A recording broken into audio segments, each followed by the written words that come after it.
Ladies and gentlemen, welcome to our webinar. My name is Olesa Khromoychuk, and I'm the director of the Ukrainian Institute London, a center for Ukraine-related educational and cultural activities.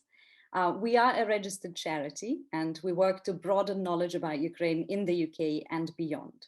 And we do this by offering discussions and projects that explore Ukrainian history, culture, and current affairs.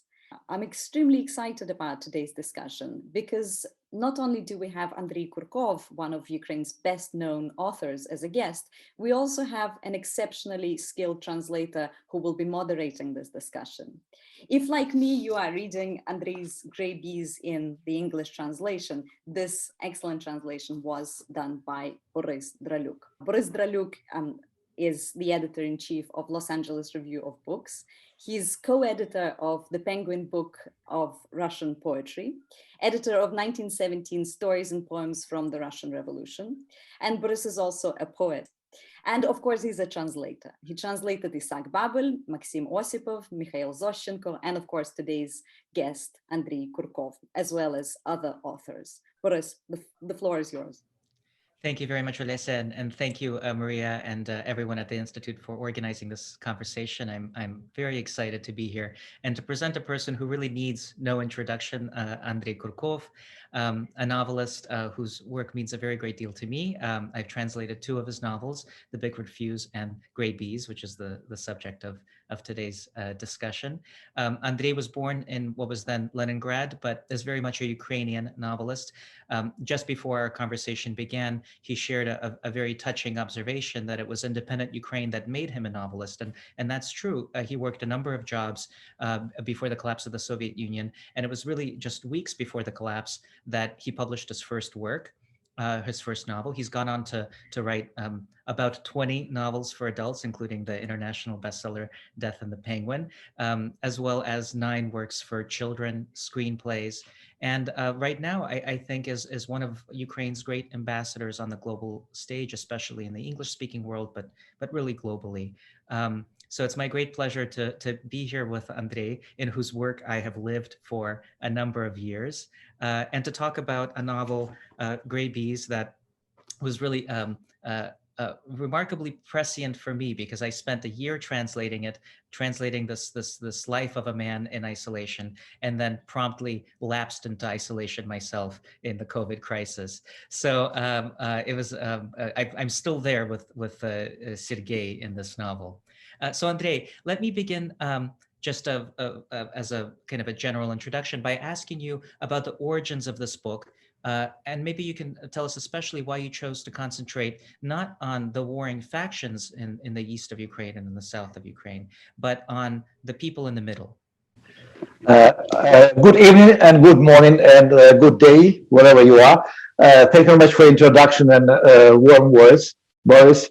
I will start probably from another event which is connected with my first approach to the book that I wrote in 1986 after Chernobyl disaster.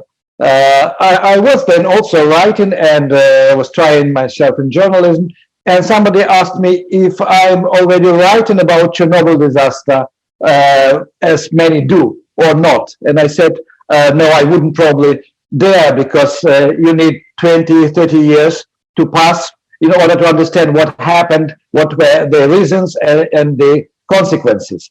And when the war in Donbass started in 2014, there were quite a number of writers and journalists who started writing about the war.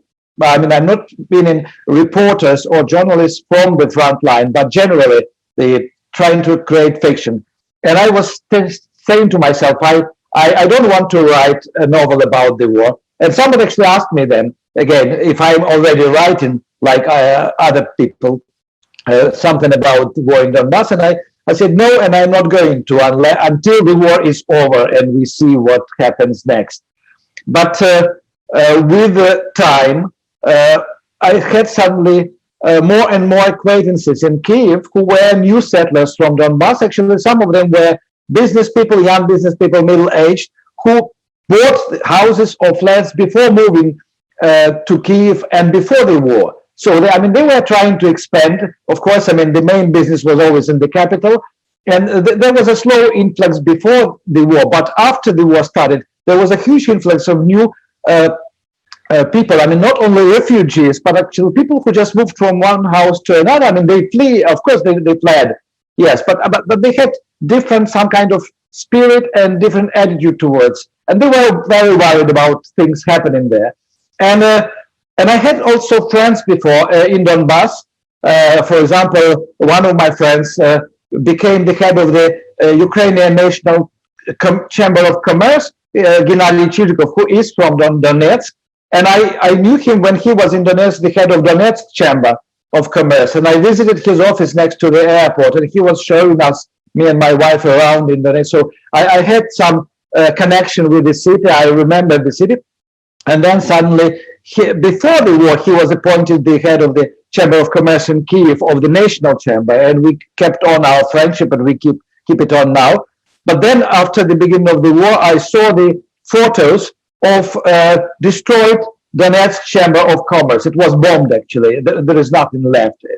And somehow all these details, I mean, they were infiltrating my feelings and my attitude towards what was happening. And plus, I had 3 trips to the front lines, to the towns and villages on the front line in Donetsk and Lugansk Republic. And the most impressive was a trip to Severodonetsk, for example, which is practically on the border with Russia. It was, I think it was winter or spring 2015, and I was there with Sergei Zhadan and with Mariana Sadovska. It was actually a visit to several places, and we were trying to talk about the Ukraine, about culture, about politics, to the audiences, but the audiences were quite limited because only sort of pro-Ukrainian people would come to such meetings. But anyway, I was trying to talk to locals. And in Severodonetsk, I suddenly felt myself a total stranger, because whenever I wanted to address somebody on the street, a person would flee, would run away from me, because I was not familiar face and I didn't belong there, obviously.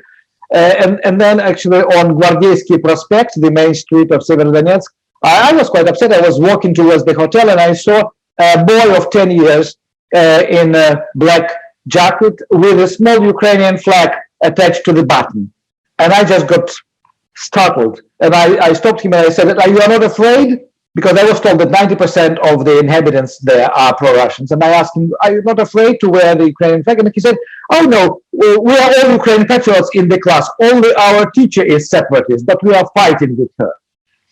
And I mean, another thing is that impressed me very much also in Severodonetsk, because I was wondering, looking for sort of, I would say, sporadic gatherings of people. I mean, I was thinking how they socialize with each other, not because, and I saw a small crowd of old ladies and a couple of old men around the newspaper stand, which I haven't seen since Soviet time. And there was a newspaper stand with a newspaper attached under the glass, and they were reading something about pensions, and they were discussing it. But when I approached them, they just said, "Shut up." They stopped talking.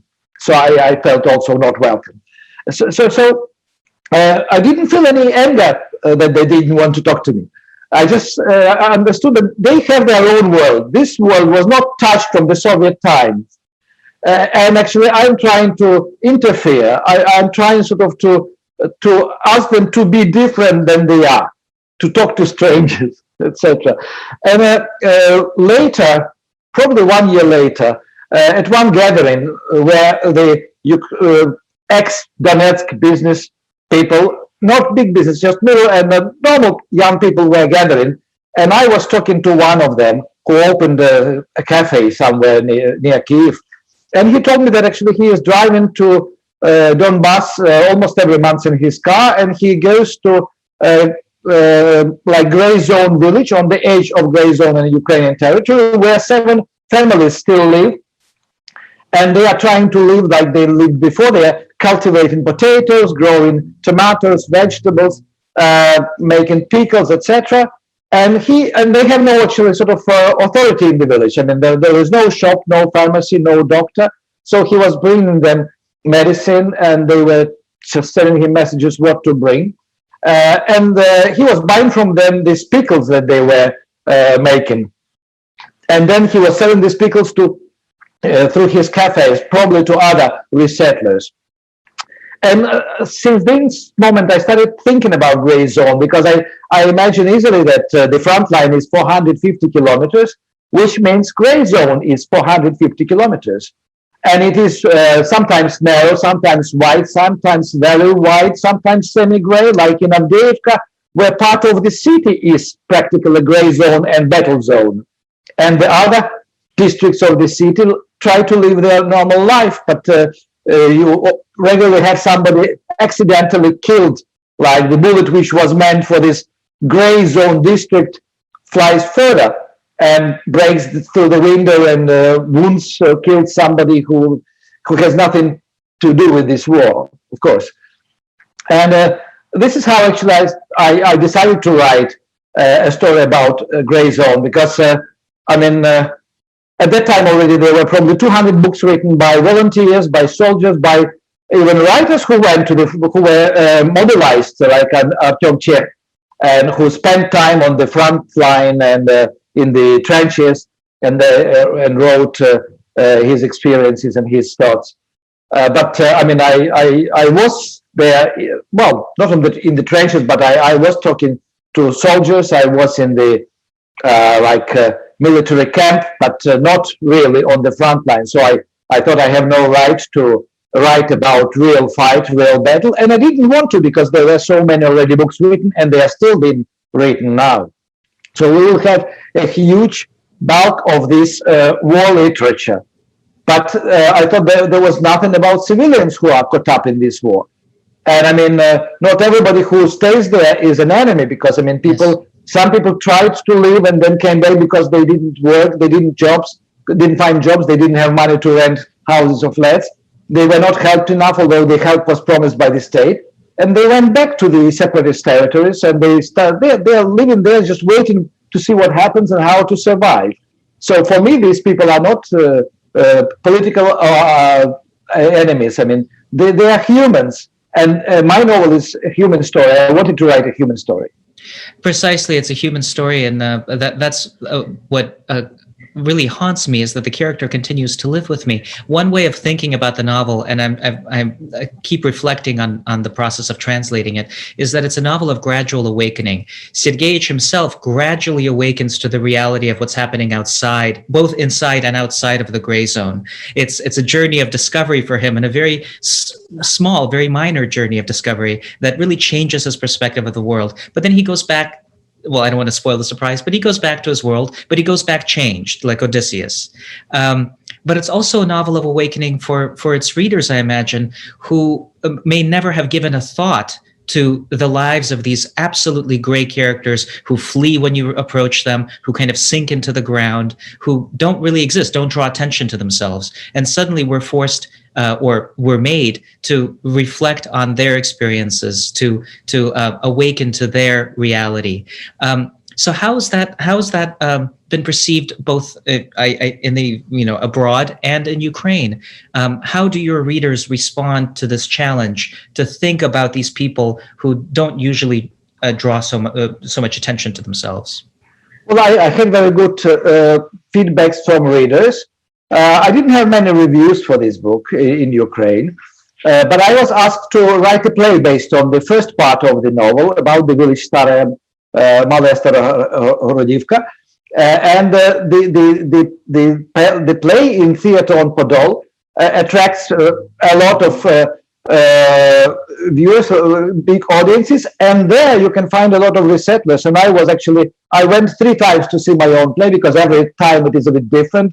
Boris Dralyuk, one of our most brilliant actors, is playing Sergeyich and plays brilliant. I mean, people are crying and laughing, and I mean, you get all the emotions you usually get in a good theater. But I was stopped at exit once by 4 ladies from Lugansk, 4 refugees who were thanking me and saying that, well, how did you manage to catch the mentality and the way people are behaving and they are thinking there. The book also includes one part of events that happened in Crimea, And one family from Sevastopol, which were visiting Kiev, they bought 10 copies to smuggle the book back to Crimea. But at the same time, I mean, I think, well, I mean, I had a story with the literary award, which is called BBC Ukrainian Service Book Award, where the book was nominated, shortlisted, and then didn't get higher, but the prize of the same award for the best young critic went to a young lady who wrote negative review about the book. And then there was another quite interesting video vlog or video piece by a young lady, also book blogger on YouTube, where she was comparing another famous war book, Dotsa, and my book, just keeping them in hands and telling them that why Dotsa is very good novel about the war in Donbass and why my book is not very good or bad novel about the war in Donbass. So it is considered by part of the readers, part of the critics, my book is considered not patriotic or not patriotic enough because it is about human story. It is about a person, a great person, a representative, I would say, of majority of people, because Donbass is a very specific region, and people who live in these minor settlements, small villages, big towns, I mean, they are used still to the Soviet way of life. They are used to be told what to do, for whom to vote. They have the lowest mobility rating in Ukraine. They love their motherland. I mean, their religion is their region. And this mentality was and is probably supported now by separatists and before by Yanukovych and the people who were running Donbass, and who were actually not letting Ukrainian government, which was also not very much eager to get interfere, but I mean, it was like nature preserve. I mean, the Ukrainian political national parties, most of them couldn't open offices there because there was local party which would control everything, and everybody else would be considered a foreigner. I love what you said, that their region is their religion. I think that comes across very clearly in this book, where, you know, the church has been destroyed, but the church isn't the important part. The whole village is the church. It's a sacred space for Sergei, which is why it's so hard for him to leave.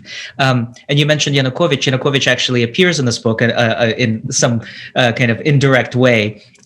In the translation, I call him the boss of Donbass, and because he looms large over the region, and he is a sympathetic character through the eyes of Sergei, because for Sergei, this is just an important figure. He has no idea about what politics has done to Ukraine. He has no idea about what role these people have played in Kiev. All he knows is that this is a big man from right here.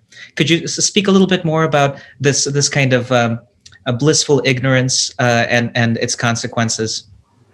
Well, I mean, if you have, I would say, low mobility rating in the region and not very high education rating, because it is industrial region and actually the region did not need a lot of educated people, you have legends and myths forming and shaping the mentality and the understanding of their life.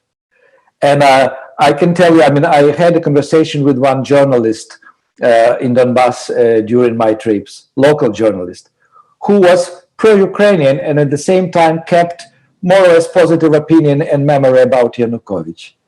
And he told me a short story which obviously influenced his opinion. And this was that his friend, a journalist from Donetsk, whose mother was very ill, was invited to interview Yanukovych when he was the governor of Donetsk region. And so he was asking questions, recording conversation, but the journalist looked obviously very sad and upset. And Yanukovych in the end asked why he is upset. The journalist answered or explained that my mother is very ill, I don't have enough money to buy medicine, etc., lots of problems. And Yanukovych just nodded, and it was winter, so the journalist left the reception or the office of Yanukovych, put on his coat, went outside, put his hands in the pockets, and found $500 in one of the pockets. Well, you see, these are the stories that people tell about mafia bosses, and in a way, it's a kind of a mafia Robin Hood myth that builds around these characters. Yes, and what this novel does so beautifully, I think, is it puts us in the mind of a person who would benefit from that kind of largesse, and makes us understand why that person is reluctant to let go of these myths, why he's reluctant to move on, to see the broader picture. When all you need is $500 and you have them. Another thing is that Yanukovych was and probably is still a very simple man in life, sort of in appearance, in behavior, in his words. He is not very articulate. So actually, also, I think a lot of ordinary people think that he is one of us who made it, which means that theoretically my son could make it. We could make it if we tried enough. Yes, and this is all very important, I think, for us globally now. This kind of story, because we're seeing all across the world the rise of figures that are very similar, that are that seem very simple, very plain spoken, and appeal precisely at that level, at this personal level. So the rise of populism is something to which we find a key here in Donbass too. So let me ask you then. You've spoken a little bit about the reception of the book in Ukraine. Do you have a sense of how the book is being received abroad? It's been published in a number of languages now. And what do you hope people will take away from this book who are reading it outside of Ukraine? The first publication was in Denmark, and the second was in Tehran, in Iran. And I was quite surprised. In fact, actually, Tehran publisher of Folk wanted to be the first publisher of the novel. And they wrote to me to say that actually they understand very much what I'm writing about. I'm still not sure I understand what they meant, but it's true they were very excited about this parable about the war and ordinary people and suffering of civilians and things like this. In Denmark, the book was accepted very well, and the main, I would say, edition was afterwards in German language in Switzerland, in Diogenes, and this went extremely well. I mean, the sales, the readings, because first they published hardcover and they had to do 3 print runs. And the reviews were great. And in the reviews, the critics said that from this book you can understand actually not only one side picture, but the whole picture of what is contemporary war like and what is happening in Donbass and in Crimea, because, of course, there are Crimean issues also present in the novel. And this is just what I was going to ask about Crimea, because there too we discover you focus on a population that is perhaps the most. Every victim is a tragic victim, but the Crimean Tatars are really suffering through absolutely no fault of their own, a terrible burden right now. Can you tell us a little bit about your relationship to that population, how you learned about the experiences of Crimean Tatars, and how that wound up in the book? I was always worried about the fact that Ukrainian Crimean Tatar literature in Tatar language is not translated. I was talking about this 20 years ago, 15 years ago. Now it is happening when Crimea is annexed. But actually, it's almost the same situation as with Donbass. The central government power didn't want to interfere. I mean, Ukrainian Crimea, after independence, was run by communist mafia and then just by criminal mafia, and then it was taken over by practically pro-Russian and Russian forces. And in this sense, of course, I mean, Crimean Tatars were a minority, and they were becoming smaller and smaller minority, and now actually Russia is trying to make them invisible and unheard, bring in more new settlers from Russia, bring in more soldiers and military people.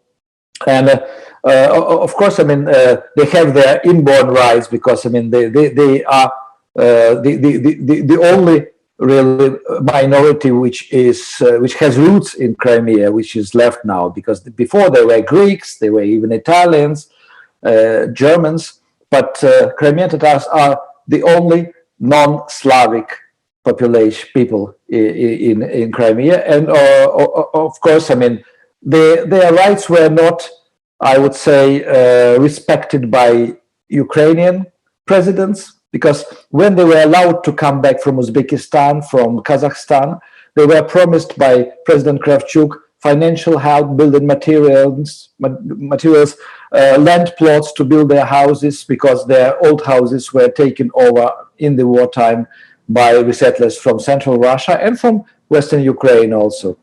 Nothing of this was done ever. So they started actually taking land illegally and building illegal small houses, because they were afraid to build big houses in order the government decides to destroy them. And so they were always in fight. But I mean, they were in fight with the Ukrainian government or Ukrainian presidents before the annexation, and then actually the situation became even worse. Although, I mean, I think they sort of got adjusted their life to the circumstances before the annexation. A lot of them started their small businesses, they created communities, their religious life was blooming, and actually, I mean, they had normal life until the green, what do you call it, Chilavechki, the green people arrived. The little green men. Yeah, little green men arrived from Russia, yeah. And then, of course, I mean, then they understood that the life in Ukrainian time was better, but I don't think they had any doubts even before if they were asked. But anyway, they are practically the only Ukrainian or pro-Ukrainian people in Crimea, and for this they are actually they are being punished. I mean, they are harassed, they are disappearing. I mean, I think several dozens of people disappeared and never found. 100 plus are in prisons, not in Crimean prisons, but taken to Russia's mainland, etc. And so they have their own war where they are not fighting back, but they are just victims. And some of them are trying to be activists. They're so-called social, civil journalists. They're reporting on the violation of their human rights. And for this, they are again arrested, and new Crimean Tatars are beginning to report on violation of their human rights. So, I mean, this chain of events probably will cause even more damage and more harm to the Crimean Tatar community. And of course, I mean, I had my own sentiments with Crimea, and I have still, because from the age of 3 or 4, I was going with my parents every year to Crimea, first 10 or 15 years to Yevpatoria, which is ancient Crimean Tatar town, and we were renting a room from the family of people who came from Yaroslav region in Russia to resettle the house made vacant by deportation. So I remember this circle around streets, not straight streets like in normal villages or cities. And I remember the atmosphere of the old part of Yevpatoria. And the other thing is that in my Ukrainian diary, it's the book that I published in 2015, one of the last entries, in the middle, about our last visit to Crimea, because our family already had tradition every year after New Year celebration on the 1st of January to board a train to Sevastopol or Simferopol and to spend from 1 week to 10 days in Crimea, usually for Ross, Sevastopol, Gurzuf, etc. And our last trip was in 2014. So just, let's say, 1 month away.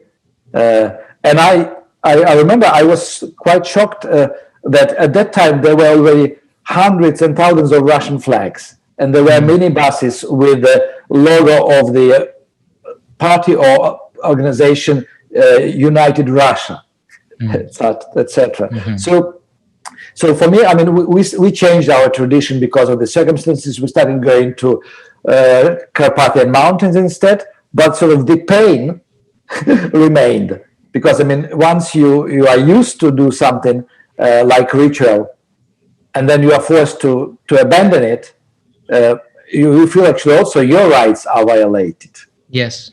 And your descriptions of Crimea in the book are filled with a palpable longing for this remarkable remarkable place that won't be the same, as you say in your foreword. It'll never be quite the same.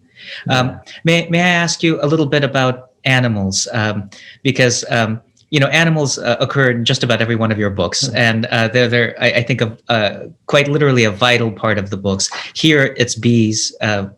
We all know of the penguin. Can you tell us what role, in your mind, animals play in your narratives? I have some ideas of my own, but I'd love to hear you speak about that. Well, I think there are two reasons for so many animals in my novels and my short stories. One is a bit funny and sad, because as a child I had lots of pets, and most of them died tragically because of my neglect or because of my being not attentive enough. So I thought, after writing Death and the Penguin, I was asked, why do I have a penguin? Why do I have this animal in the book? And I started analyzing, and sort of, since I was fond of psychology many years ago, I decided, well, this is the reason. This is the reason. Sort of, I felt always subconsciously guilty, and I wanted to give my dead pets second life, second chance in the books. And in the books, actually, animals live longer than in real life. This is one of the reasons. The second reason is actually animals belong to the nature. Nature is ruled by its own laws. Humans, actually, when they interfere with laws of nature, they get back. They get boomerang.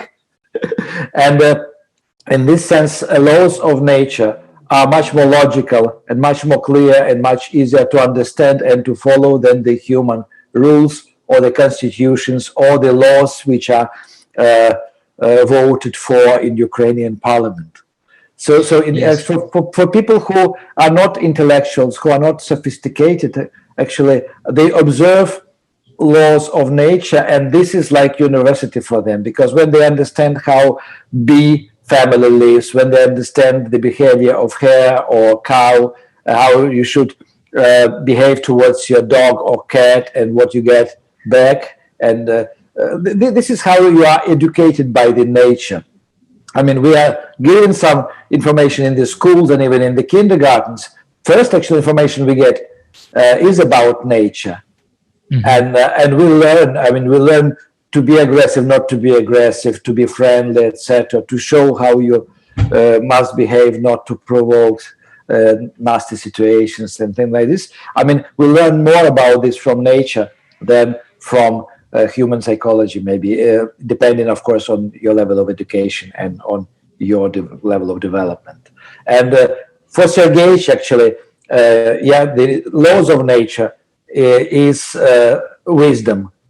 That's yes. I mean, when he understands it, well, he believes that bees are the only beings that manage to create communist society, and ants are the only beings that created socialism, and humans are hopeless. They cannot yes. create anything. That's right. Yeah, it's ants are living in advanced socialism because they don't produce anything, but bees yeah. can both labor and produce. Yes. That's exactly what I had hoped you would say, that animals play a kind of clarifying role in the lives of these people. They literally ground your characters, bring them into the natural world.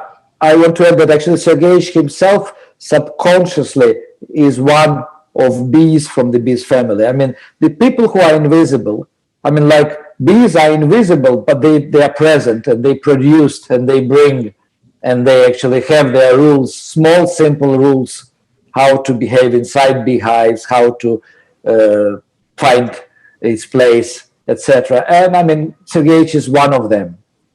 Yes. That's why he has these dreams where, like, bees of human size are behaving not naturally, and it makes him afraid. Yes. Sort of.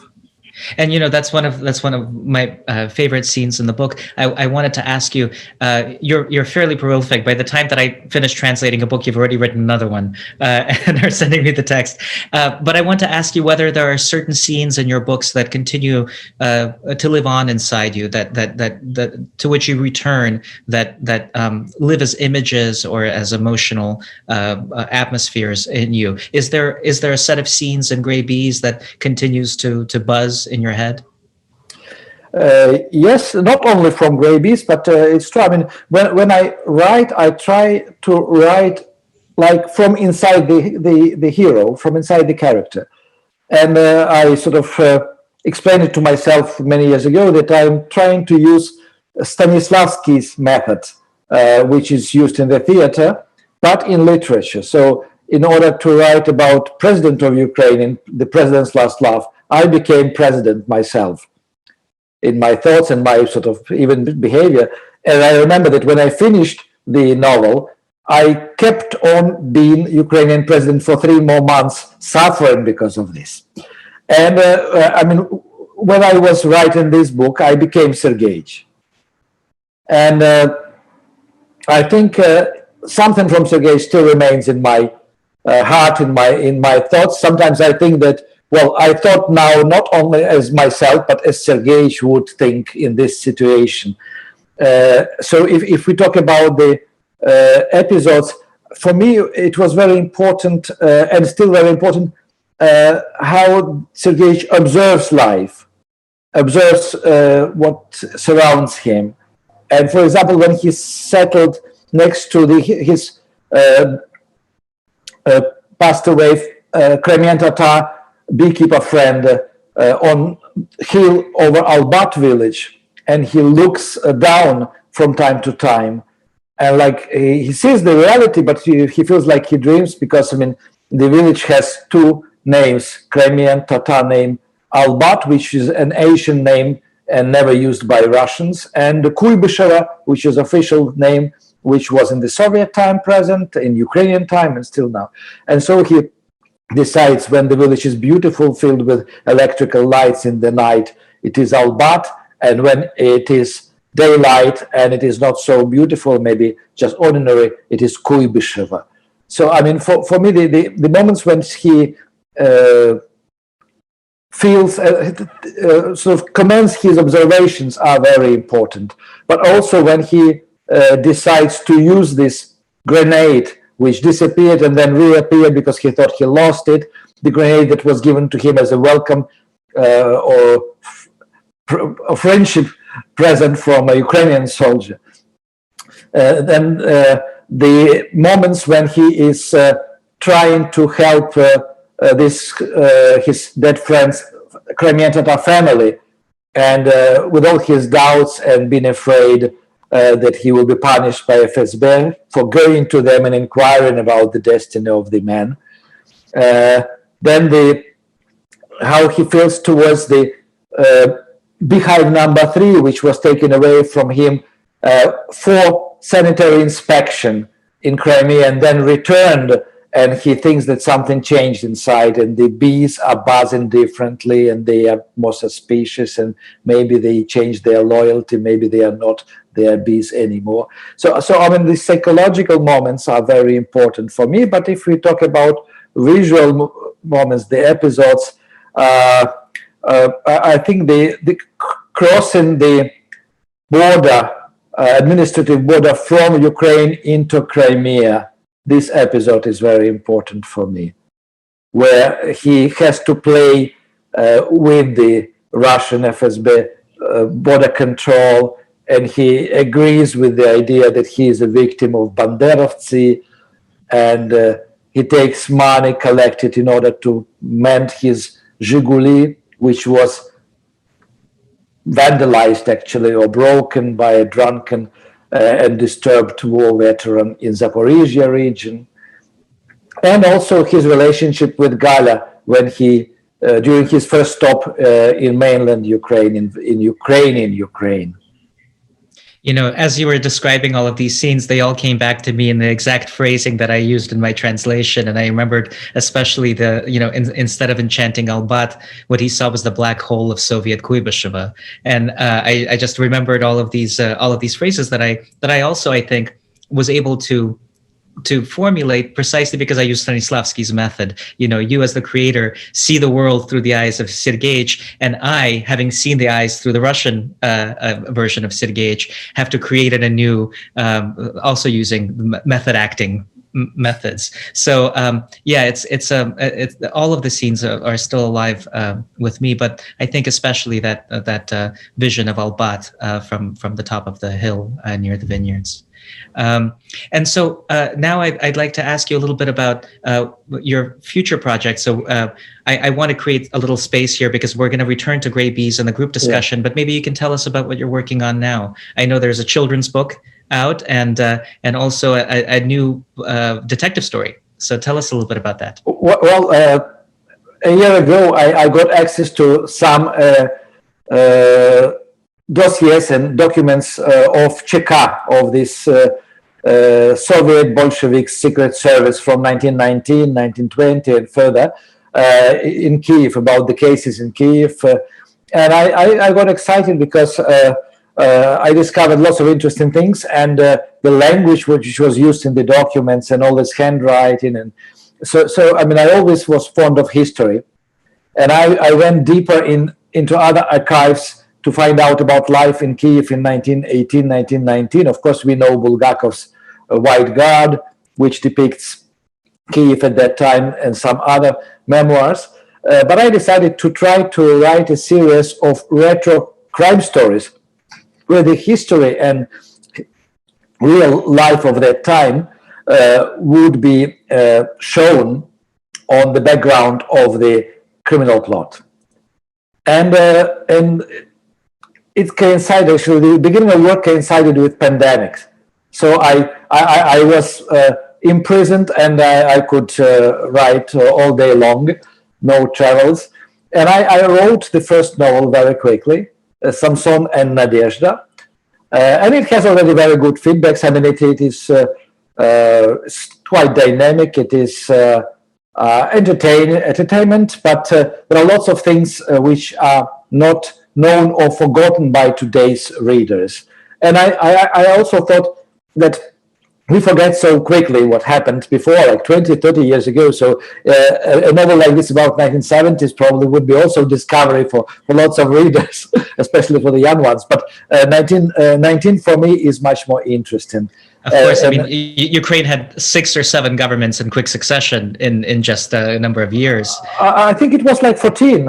Yeah, 14. Yes. But no, I mean, the only competitor city is Chernovtsi. I remember one of them had 14 governments, and Kiev maybe had less, but quite a lot, yes. Because only Bolsheviks came 4 times.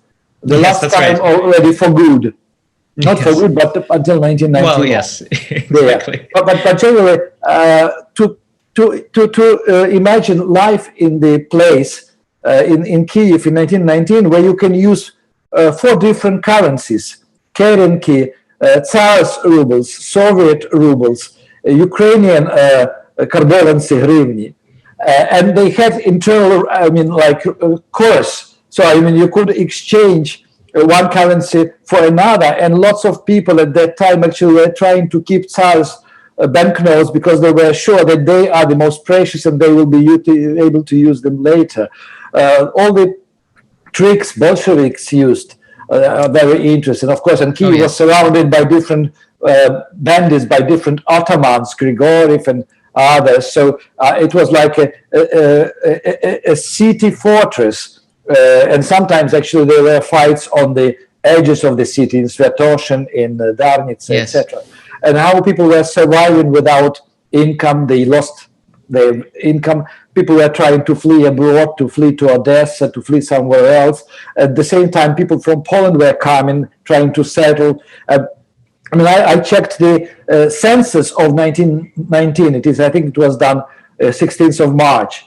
And I mean, can you imagine a city with 3,000 Germans, 5,000 French, 2 Chechens, 4 Azerbaijanis, 11 Japanese, etc. Lots of Chinese. I mean, there was a huge group of Red Army soldiers, Chinese Red Army soldiers, who came to northern Russia before the war to build the railway to Murmansk. Yes. There were 30,000 railway builders from China who turned into Red Army soldiers, and yes. Many of them never learned Russian, etc. And they had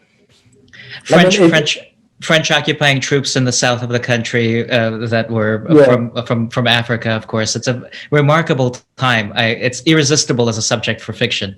I'm now about to finish the second novel, which has a title, Heart is Not Meat. Oh, excellent. Сердце не мясо. And I don't want to tell too much about this, why this title is, but I mean, it was surreal life, very dangerous, very surreal. And somehow it has something similar with today's situation in Ukraine. Things got not that dangerous for ordinary people, but still. Yes.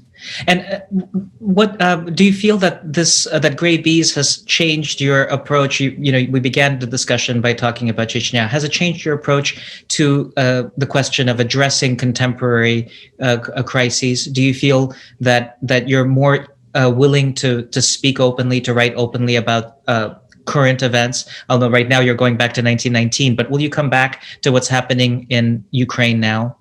I always come back. Actually, most of my novels are about post-Soviet Ukraine, about issues which were at that time important. And of course, I was trying always to make these issues sound funny, half serious, and use a lot of black humor, etc.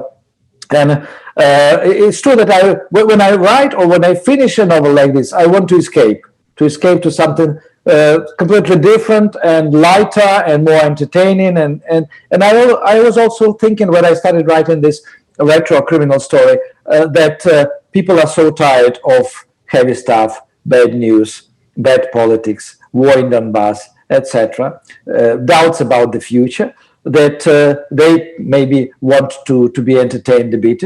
And I wanted to be entertained because when I write, I'm much happier than when I finished writing. So I mean, I think I know the story when I write, but of course it changes all the time, and I write in order to find out the end of the story.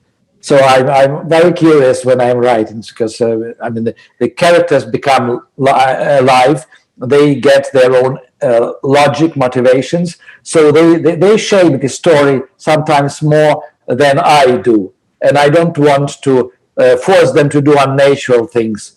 So for me, actually, every process of writing a novel is fun, even if the novel is difficult. Well, I think Nabokov stands alone as a writer whose characters never did anything he didn't want them to do. I think most novelists are very happy to have their characters take on a life of their own, but yours have a particular liveliness to them. And so maybe that's a good place to ask about your literary influences. You've spoken very movingly and I think very penetratingly about the author Andrey Platonov, who was an early influence on your work. Maybe you could say a few more words about Platonov for us, for those who aren't as familiar with his work, and name some other influential writers on your path. Well, Platonov actually also is the reason why I didn't publish my first 3 novels, because they were written completely in Platonov's language. I mean, I loved his experiments, linguistic experiments, and I tried at once after reading his books, his short stories also, and novels. I tried at once to use this language or similar language. I tried to create my own language, sort of to break the rules, to break actually also not to break, but to change the set phrases and to add new senses to the old words, by putting them in the context which is not natural for these words, etc. And it was great fun for me, but I was fond not only of Andrey Platonov, he was number one and remains number one for me, but also Daniil Harms, Konstantin Vaginov, and actually Konstantin Vaginov's short novel Kozliная песнь, Goat's Song, is something similar to the novels I write now, but about St. Petersburg, not about Kiev. Of course, I mean, his novels, his texts are not criminal stories. They are just strange depiction of reality there. Yes. But he did influence me very much. Boris Pilnyak, I want also to mention, because he is much more sophisticated than Andrey Platonov, but he also created his own language. And I can see I can understand how he actually saw the reality. This was for me very important always. Well, yes, all of the authors you've named are would have been, I think, relegated to the ornamentalist camp in the 1920s. They were people who really tried to transform language as a means of capturing the new reality of that time.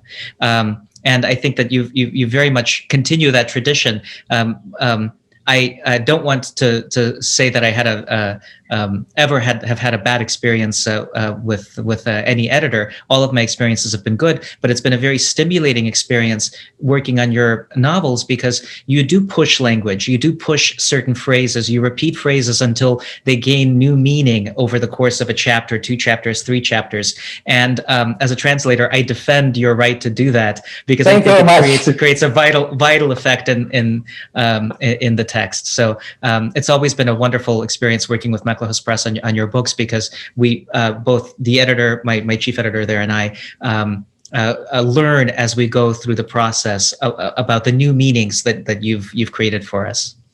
Thank you very much. I appreciate it very much. And for me, the work with translator, if it is a work, if it is a contact, is very important. And I mean, I had only one, for example, experience when my Japanese publisher sent my Japanese translator to Kyiv, paid her trip and 1 week stay in order that I could show her all the places described in the novel and answer her questions in person. And I hope our publisher will do the same, maybe with next project, when if you are given my next book to translate. Yes, and if they have a time machine, maybe they can send us both to 1919. Although well protected. Yes, well protected. Exactly. With a money belt and maybe a couple of revolvers too. Yeah. Well, I think this is as good a place as any to start our group discussion, and we have a number of great questions in the Q&A function. So what I'm going to do is I'm going to ask Herb Randall, to ask his question live. Hi. Hi. Hi. So one of the things I loved about the book were the descriptions of the bees and the beekeeping, the art and the science that goes into beekeeping. And I have great friends in Ukraine, actually, who live in a village outside of Kharkiv and keep bees. So I always bring honey home when I come back from there. But I mentioned to them what you described about the bee therapy, lying on top of the beehives. I've never heard of that. And I asked them about that. And surprisingly, they said, actually, well, we don't do it, but we know people who do. And so I'm curious if you experienced that, or if you know of people in Donbass or other places in Ukraine that have done that. So. Well, I learned a lot about bees while finishing previous novel, Schengen Story, which is a novel about Lithuania and Lithuanians in the world. And I met an ex-police minister, home minister of Lithuania, Kęstutis Tubis, when he was mayor of small town in eastern Lithuania, Anykščiai, and he had beehives, and he gave me lessons of beekeeping. So I learned from him all the small tricks and details about general beekeeping, but the fact that actually you can sleep on the bees, I knew this because I saw, traveling in Ukraine, I saw from time to time the sort of handmade advertisements on the edge of the highways, that in this village there you can actually sort of treat your nerve system and have some healing. And I tried it myself. And actually a friend of mine in Vinnytsia region built a special house for lying on the beehives, where the beehives are outside, but inside they are like 2 benches or 2 beds. And I tried it myself with different layers to see the difference, how things should be the layers so that the vibration would go into your nervous system, into your body. So I know what it is. Thank you. Well, it's on my list for next time I go to Ukraine. You should do this. Thank you. And I can give you some addresses. Okay. Perfect. Yes, Thank you. thanks for that excellent question, Herb. And I'll just add that I've seen him too, and it brought back a lot of memories translating those sections. So our next question I'll read out loud. It's from Sophia Rigby, and the question is, to what extent do you think literature is able to shape the narrative of war and conflict in comparison to politicians and the media? So how is literature able to change our notion of the narrative of war and maybe change the narrative itself in comparison to political and media forces? I think, of course, political forces and media forces are much more powerful. And the books are not so much read as websites, for example. So, I mean, books are addressing intellectuals and readers who are active. They are a tiny minority. Of course, I mean, they're expanding because every reader has a circle to share his opinion, his knowledge with. But I also think that if the book about the war made it into international literary context, it comes back already with a tag of approval, and then people are more curious to read it in order to find out what was well perceived about the war outside Ukraine, and maybe it is worth reading now more attentively. But if we talk only about influence of literature, I'm quite skeptical, unfortunately.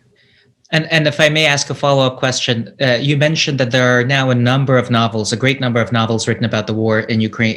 In Ukraine, can you tell us, maybe just name a few authors that you think are particularly important, so that perhaps literature can have a greater impact than it already does?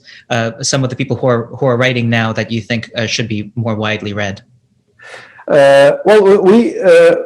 We should understand that we have approximately 400,000 people who went through the war in the last 7 years or 6 years. This audience, I mean, the volunteers and the soldiers, they are readers of the war literature. They are writers and readers. And among them, there are great authors, not maybe very talented in the style sense, but I mean, sort of honest and by surprise, for example, because of several scandals, the mentioned earlier book prize of Ukraine book, BBC Ukrainian Service Book of the Year, this year was given to a book written in Russian by a volunteer with a nickname Saigon, and the novel is called Yupak, which is a nickname for an old Soviet motorcycle, Yupiter. And actually,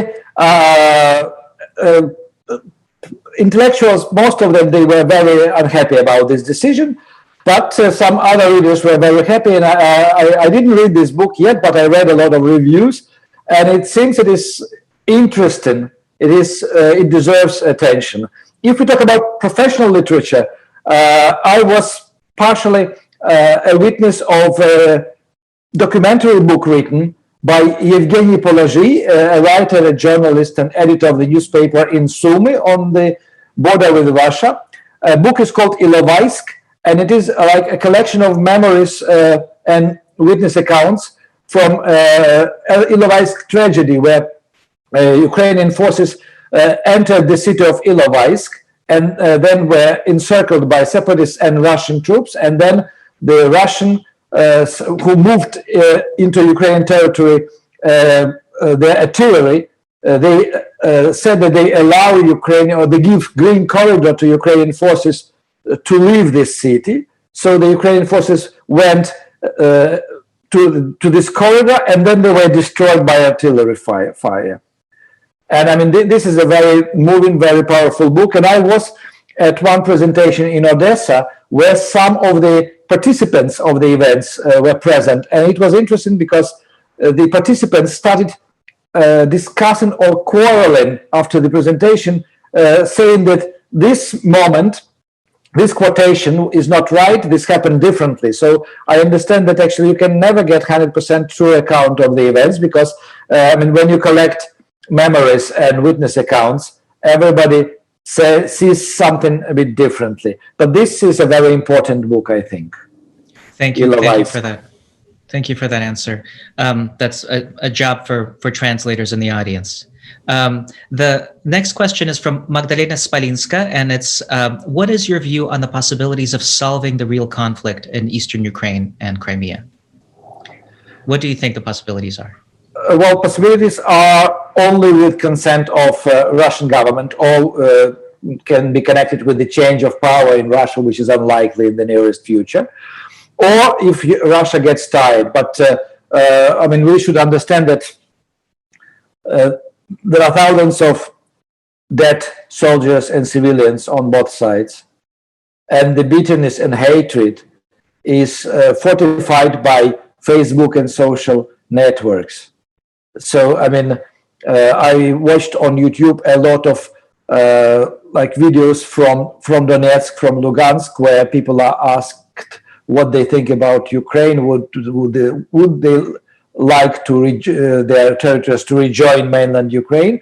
And all the answers are negative, either because people really feel completely foreign to Ukraine and detached, or they may be afraid to say what they think because it will be on YouTube and they can be punished by local KGB organizations and things like this.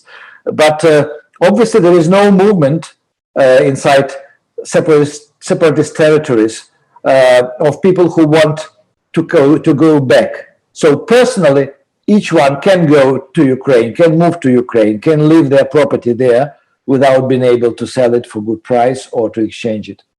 But of course, I mean, it's a personal issue for each citizens, for each person, for each inhabitant. So I think you can freeze the conflict like Transnistrian conflict, and then you can find some kind of administrative political solution so that the front line became invisible administrative border.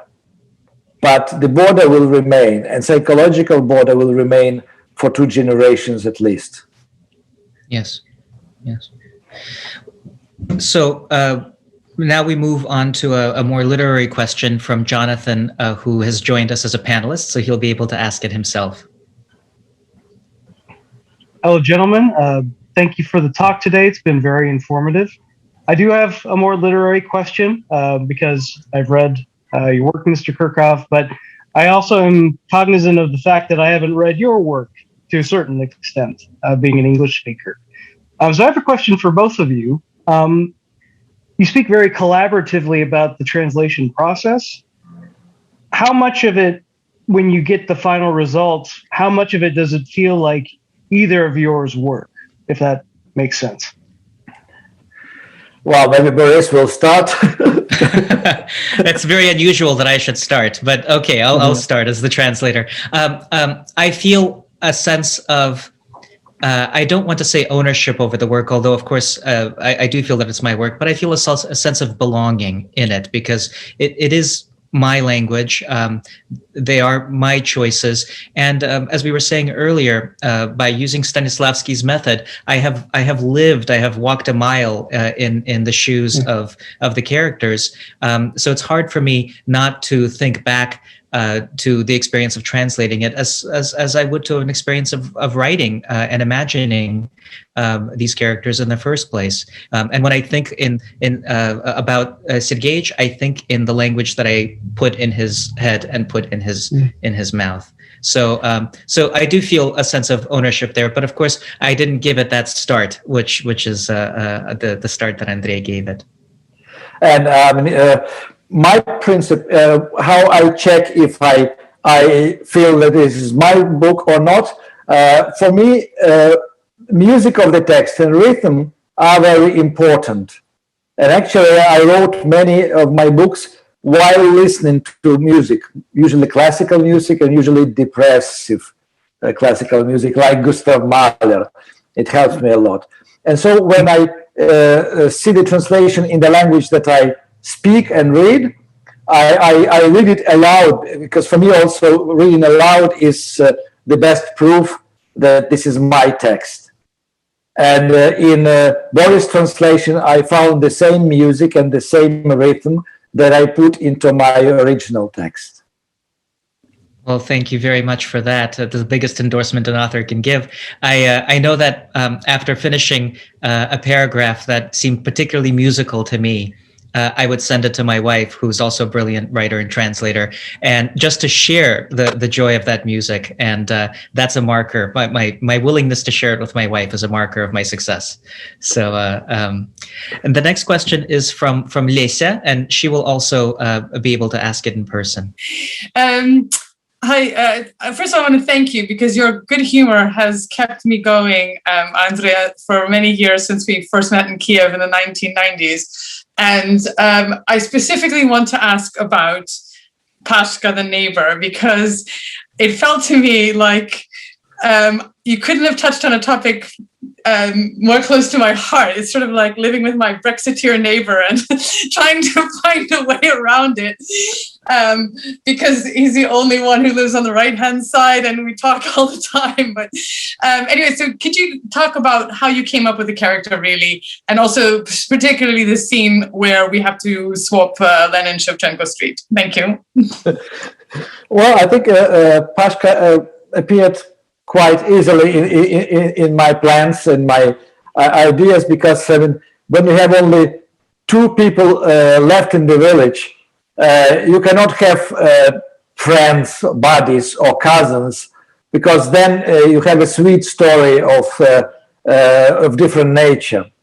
And he needed some kind of antipode, but not antipode, but somebody with more articulate idea of political sort of affiliation, so that they could discuss, quarrel, and of course Pashka is more foxy, more flexible, more adaptive. He has no sort of moral limits when he decides what to do, what not to do, unlike Sergei, who is old-style, conservative, minor peasant, sort of minor with peasant's mentality or psychology. So for me, it was very interesting conflict of two personalities, and the fact that they were fighting each other from childhood, growing in this village. It just sort of shows that they had for 40 years the same attitude towards one another until the moment when they found themselves only two left and they have to communicate somehow.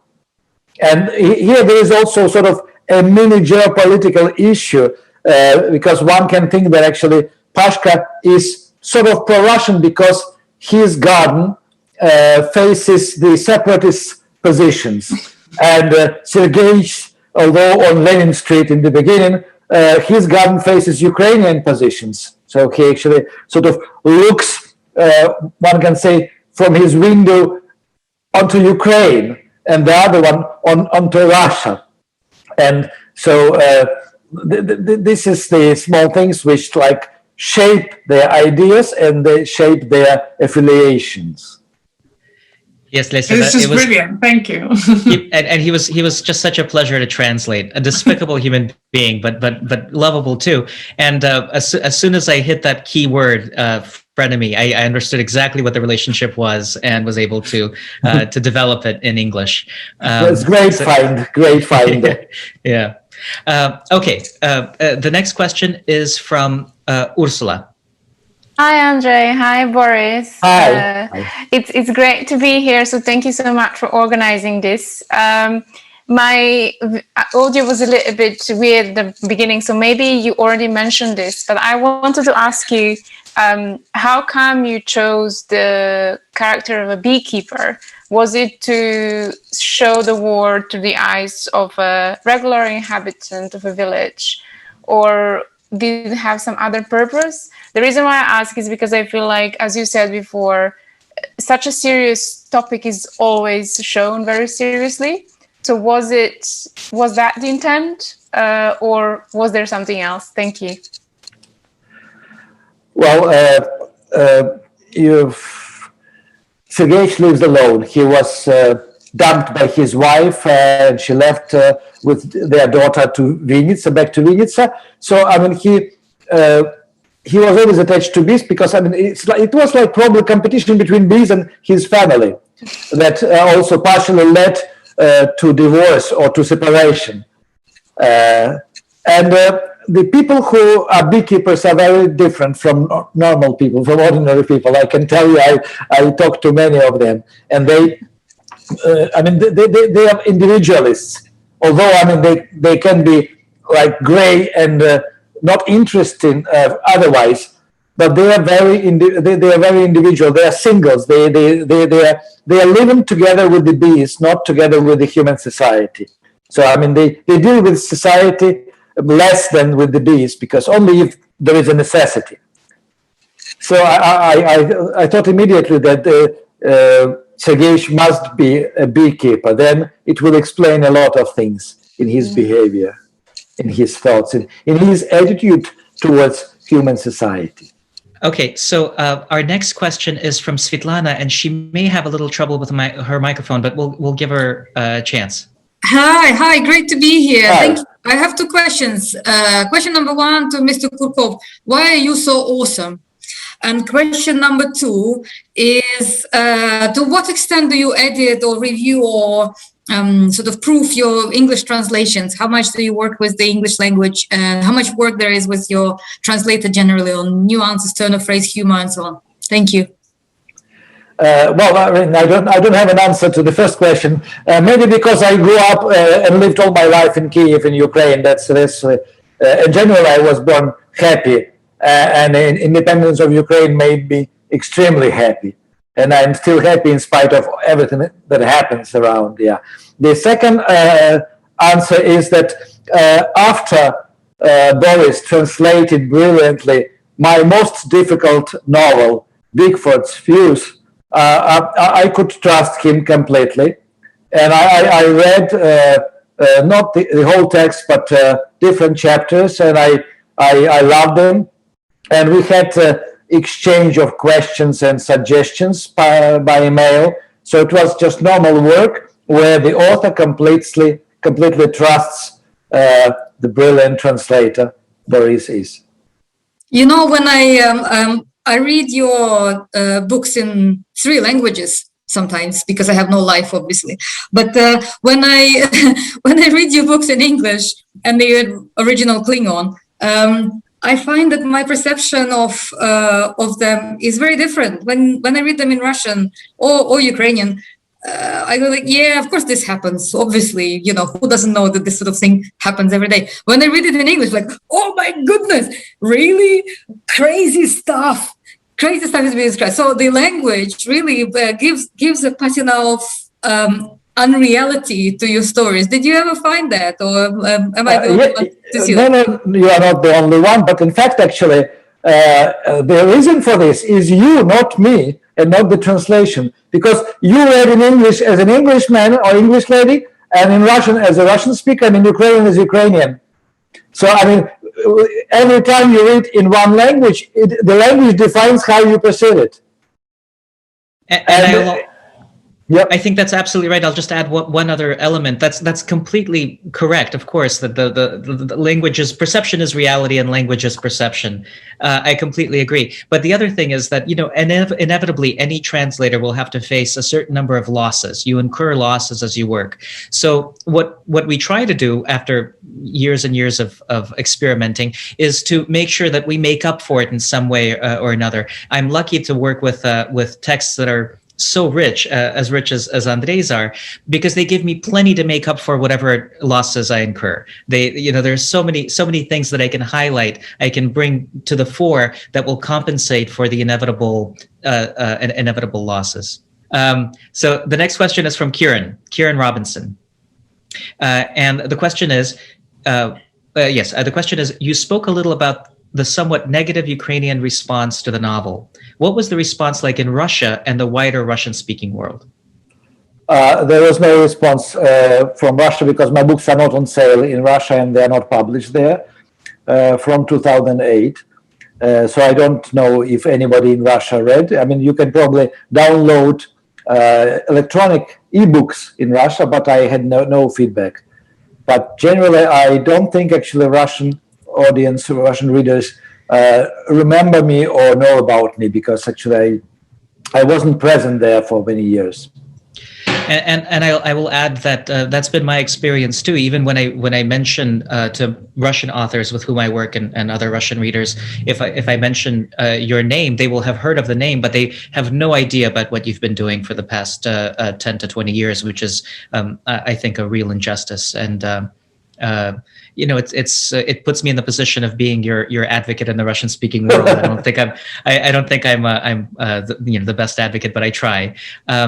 And I can add that regarding Russian speakers outside Russia, in Europe, for example, or in other countries, they come to my events quite often, and they get my books somehow from Ukraine or from the Russian language bookshops abroad, in Paris, like Librairie du Globe, in Brussels, etc.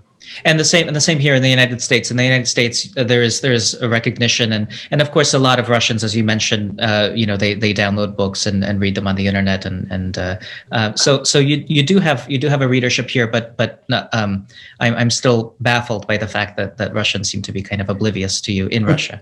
So okay, and the next question is from Sasha.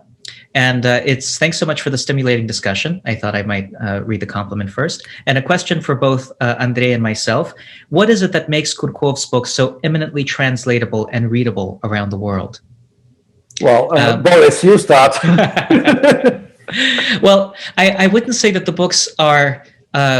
it's hard for me to say that any book is any more or less translatable than another. It's about a match between a translator and an author. There are some people whose language, let's say, whose English is such that they immediately grasp what the magic of some original and are able to bring it across with some degree, some measure of that same magic in their own idiolect, in the way that they speak, the way that they write. So I think it's about matches more than it is about the books themselves. It's about the translator and the subject.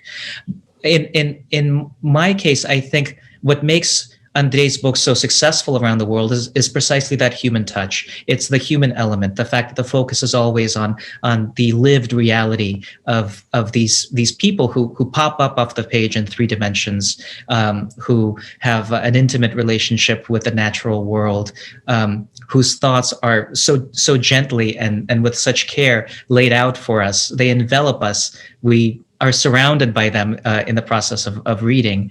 I think that's what accounts for the appeal of the books. Even the most complicated books with a number of storylines interlapping, each one of the characters in these storylines lives a life of her own, and that is something that any gifted translator is able to reproduce. Well, I can add only one thing, that when Death in the Penguin became popular, I read eagerly all the reviews from different countries. And in several reviews, the critics wrote that this is the first book from post-Soviet space which describes horrible and difficult events and life without fatalism and without hatred towards the country described and towards the characters, which means that actually there is a hope in the end of the book that everything will be fine, whereas the other books of this nature had always unhappy endings and there was no attachment between author and the characters. I, in principle, love all my characters, including negative ones. You can accuse me that I love Yanukovych in The Grey Beast, but in The Grey Beast, yes, I love him, not in real life. I think that's a brilliant answer. That's exactly what the feeling that I got from the book, is that there's genuine love on every page, no matter what happens. Our next question is from Anna Morgan, and she writes, in your interview with Craft Magazine, you said this: I don't write a detailed plan of the novel before starting to write it. I have a story, an approximate plan in my head. I have characters, and I'm never sure about the end because I want to find out what happens in the end during the process of writing. And her question is, did Sergej surprise you in any way? Have you changed the story you originally planned in the process of writing? No, the story from the very beginning had 3 parts. life in the village in the gray zone, life or staying in the forest near a small village in Zaporizhia in eastern Ukraine, but on Ukrainian territory, and Crimea. So, I mean, this remained all through the process of writing. The final part, the end decision of Sergeyevich, where to go from Crimea, where to return, whether to go to this Gala from the Sele district, with whom he was almost in love, but definitely in friendship, whether to come to his ex-wife who invites him to come to Vinnytsia and to live with them, or even to take over dacha with his bees, or to go back to the gray zone where Pashka is alone and waits for his return. And I mean, I can say that at the same time, I had almost no doubt that he will go back to the gray zone, but I had moments when I thought maybe he should change his mind. Maybe he will decide differently. But he decided, actually. I think he decided to go back, because if he wouldn't have returned and something would have happened to Pashka, the village would be gone. And for him, actually, the existence of village and presence of him and Pashka in the village is a sign that people will come back after the war. And this is very important for him, because this village is his home. Yes, well, we've gone around an hour and a half worth of questions, and now we're returning home. Thank you very much, Andrey. This was a great pleasure. Thank you very much, Boris, for the questions.